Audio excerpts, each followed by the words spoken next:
Les Français privilégient les vacances sur le territoire dans un contexte de forte inflation. Un secteur a le vent en poupe. Le camping, les réservations enregistrent une hausse de 21% par rapport à l'an dernier. De bon augure à l'approche de la saison estivale. Reportage à Vias dans l'Hérault, Estelle Henry.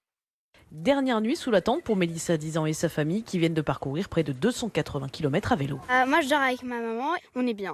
15 jours de vacances 100% plein air, surtout très économique pour Marc, le papa. Nous, on aime bien la nature, donc c'est aussi l'intérêt qu'on y trouve. Et financièrement, ici en camping, on s'en tire à peu près à 20 euros. Dans un hôtel, on est à 20 euros par tête à peu près, donc à 4, ça fait 80. Mais bien sûr, ça a une importance, surtout aujourd'hui. Pour Michel et Maïté, entre location et emplacement traditionnel, le choix a été vite fait. C'est intéressant, beaucoup plus que pour nous un mobil-home. Nous à la retraite, on n'aurait pas les moyens maintenant.